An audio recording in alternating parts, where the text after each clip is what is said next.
What's going on, guys? This is Rob, and if you're enjoying the content here on my channel, then make sure you hit the like button and make sure you hit subscribe so you can help decide what direction the content on my channel goes in the foreseeable future. So with Venom in Marvel Now 2.0, I absolutely love this story. Now, the cool thing is that we do get a guy named Lee, who's basically the new Venom, but it's also a return to familiarity. So Lee is probably going to be a recurring character later on down the line, but it's basically designed to set the stage for Eddie Brock's return. Now, this is something that goes all the way back to like 2015, right? With, Guardians of the Galaxy Volume 2, issue number 23 by Brian Michael Bendis. I would imagine at the time, it was probably a throwaway concept, but going into all new, all different Marvel really kind of looked around and said, fans want Eddie Brock or Flash Thompson to be Venom. They wanted to stay that way, so we're going to bring Eddie Brock back, which again, that kind of goes into Marvel's Generation event, which basically returns characters to their roots, where they're considered to be the most popular, the height at their level of popularity, and Venom was at his most popular when it was Eddie Brock. Eddie Brock is really kind of the first person people think of when they think of Venom. Now, the cool thing about this is that historically speaking, Venom was never really a concept that was fully fleshed out. And when I say that, what I mean is that, in terms of the chronology of the Venom symbiote, it's kind of wax and wane. There have been stories that have been thrown in recently, like Deadpool Back in Black, different things like that. Deadpool's Secret Wars, which reveal that Deadpool's actually the one that, caused Spider-Man to get the Venom symbiote in the first place. But regardless of the circumstances, the fact remains here that when the Venom symbiote first popped up, it was acquired by Spider-Man during the original 1984 Secret Wars event. After that event was over, Spider-Man brought it back to Earth, realized that the Venom symbiote was basically acting of its own accord with Spider-Man being unaware. Spider-Man was pretty much terrified of the powers, cast it off with the help of Reed Richards. The Venom symbiote hated Spider-Man, bonded itself to Eddie Brock, who shared a mutual hatred for Spider-Man, and then Venom became one of his most notable enemies, really his most popular enemy in the realm of Marvel Comics. Well, that's kind of a debatable term, and maybe the Green Goblin's more popular than Venom, but Venom's certainly in like the top 3 of the most popular Venoms that Spider-Man has. But the fact remains here that over the course of the next, 30 years or something like that, there wasn't a whole lot of expansion. It wasn't a whole lot of growth or anything like that. Growing for 1984 going into 2014, there really wasn't a whole lot of growth or adjustment there. It was just Venom would just pop up, and sometimes Spider-Man and Venom would team up to face off against Carnage, but that was really about it. A lot of it had to do with like Eddie Brock, and it was focusing a little bit on Eddie Brock. The problem with this was that with like Dan Slott taking over Spider-Man with Big Time and kind of looking at the landscape and focusing more on Peter Parker and Superior Spider-Man, with Venom kind of being an aside, the issue here was that there wasn't a lot of growth there. And so despite the fact that he was essentially a household name, Venom began to fall into the wayside. Now, this really dead ends, or I guess it kind of bookends into Brian Michael Bendis's Guardians of the Galaxy Volume 2, issue number 23, when Bendis established that the Venom symbiote was not just some one-off. It wasn't just some substance out there that spawned Carnage, that the Venom symbiote itself was actually part of a race called the Klyntar. And the idea here was that the symbiotes basically were benign. They were not evil. They were not inherently bad. Instead, they were more or less a hive mind. Their idea was to basically form a kind of intergalactic peacekeeping force, but their ability to achieve this goal was contingent on who they bonded themselves to. And so if they bonded themselves to a good guy, they'd be able to carry out their goal of maintaining a peacekeeping force. If they bonded themselves to a bad guy, they would be corrupted. And that was the explanation that Bendis offered. Bendis said that the Venom symbiote, as we saw him when he was bonded to Eddie Brock, was not the natural state of the symbiote. Instead, it was a corrupted version of the symbiote. The Venom symbiote had basically been corrupted outside of its normal role. This in turn led into, like Venom Space Knight, which expanded on those things a little more, Agent Venom, so on and so forth. Things that began to show that the Venom symbiote was basically evolving and it was growing and focusing on the character development of the symbiote itself. And so what this story does is basically give us the most logical conclusion to that. And the reason why I say the most logical conclusion is because of the fact that there were a lot of different things that were all kind of leading to this particular moment. But the most notable of these was Eddie Brock himself. With regards to Eddie, because of the fact that Flash Thompson had taken over the role of Venom, because he was pretty popular, in terms of being Agent Venom and going into Venom Space Knight, which I really enjoyed. A lot of people didn't really care for it too much, but I absolutely loved Venom Space Knight. But with regards to Eddie, he had basically taken the name Toxin, of course, after being Anti-Venom during Dan Slott's run on Spider-Man. And so what ended up happening here is that we had Eddie Brock just kind of out there in no man's land as part of a government-sanctioned team tracking down symbiotes and destroying them. Now, the first major role, really the biggest part of this role that he played, was going after Cletus Cassidy, going after Carnage. But the way that story ended was Marvel setting the stage for this story in the sense that at the end of that whole Carnage arc, we had Eddie Brock losing his toxin symbiote. And so Eddie Brock was basically just a normal guy. He was just a regular person. And it was Marvel setting the stage for saying, now, how are we going to initiate the process of him becoming Venom? And so getting into this story with Marvel Now 2.0, this initially picks up with a guy named Lee. But because of the fact that the Venom symbiote had basically left Flash Thompson, it was more or less just kind of roaming around. It's really the best way to describe it. You know, it was really just kind of out there and just kind of trying to find a purpose for itself, trying to find its role. And that's really what we're told in this particular scenario, is that while Venom is going around and trying to find a suitable host, trying to fulfill its purpose, that a guy by the name of Lee is essentially roaming around and taking odd jobs and really criminal jobs. Now, the way that this is done by Mike Costa, I think Mike Costa is the one that wrote this, the way that this is done is that Lee is basically a guy who used to be in the Rangers. He lost a couple of his fingers and he's basically considered to be disabled, but he can't work for like a security firm because he's listed as disabled. And so his prospects are severely limited. He has not gotten his disability from the military yet. And so he's just kind of floating around there, making ends meet the best he can. But at the same time, there's also a very dark nature to Lee, and we'll actually find out just how dark that is. But the fact remains here that while he's in the midst of this drug run, being a carrier, the fact remains that everything basically goes south in the sense that the guns are turned on him and he's expected to be left for dead. And that was the initial idea, was to use him as a mule and then have him killed in the process. And then that would be the end of it. I mean, that'd basically be the end of Lee and there wouldn't be anything else. The problem with this is that the Venom symbiote emerges. Now, keep in mind, at this point in time, the Venom symbiote is a good guy. And so when the Venom symbiote jumps into the fray and then merges with Lee, it's basically doing this for the purpose of preserving Lee's life. It's trying to keep him safe. Just because of the fact that the Venom symbiote looks and says, this is a guy in danger. So it's the same thing that Spider-Man would do or something along those lines. But merging with Lee, the Venom symbiote learns everything about Lee and Lee learns everything about the Venom symbiote. Now, this is designed to feed into the nature of the symbiote, right? In the sense that once it bonds to a host, the symbiote maintains all those memories and all those experiences. And so Lee basically learns about Spider-Man. It learns about Venom Space Knight. It learns about, Venom being part of the Guardians of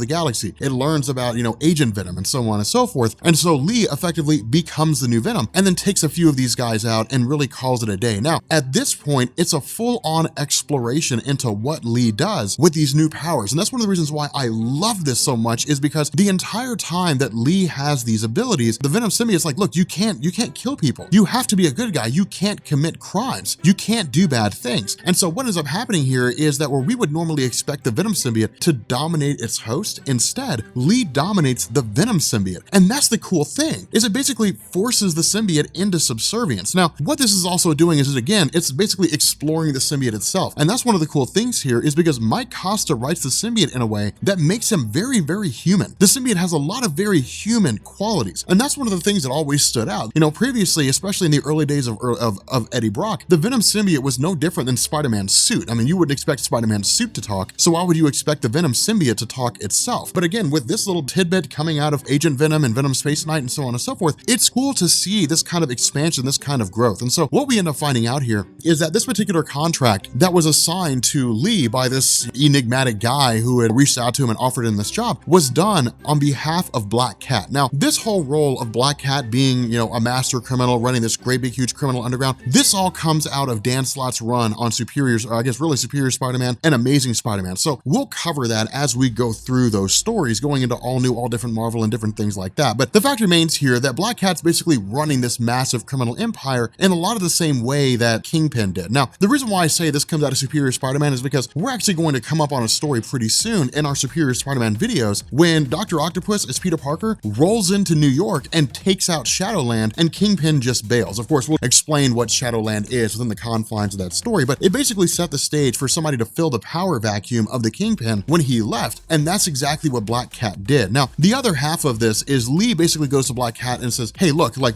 I went on this mission, I did what I was supposed to, you guys tried to get me killed, it went south. You know, either I can help you or I can be your enemy. Now, under normal circumstances, Black Cat would have had anybody else killed, but there's a kind of boldness here that's being displayed by Lee. And that's what my Costa builds on. I mean, in truth, it's paper thin in terms of what the difference is between Lee and anybody else in this situation. And it really kind of begs the question, why doesn't Black Cat just have him killed? It's for the sake of the story and a little bit of character expansion that Lee basically stays alive. So it's just one of those things. He goes right when he could have gone left. I mean, it's not a whole lot to go into here, but the fact remains that where the Venom symbiote constantly talks to Lee and says, look, man, like, I'm the one, you know, you have to do what I say, you know, I'm the one who's running the show. We have to work together. We have to be a team. Lee's response is, no, I am the one that decides what we do. I'm the one who decides how we conduct ourselves. Now, again, the funny thing about this is that the Venom symbiote always talks to Lee, speaks with him time and time again, because the Venom symbiote looks at the things that Lee has done and it says, look, you've made some very bad mistakes in your past. You can turn this around. You've got the ability to be a good guy. I can put you in a situation where you won't need food, where you won't need sleep, you won't need water, you won't need any normal sustenance. I can basically keep you alive. All you have to do is be a good guy. But Lee's response is, but why though? Like,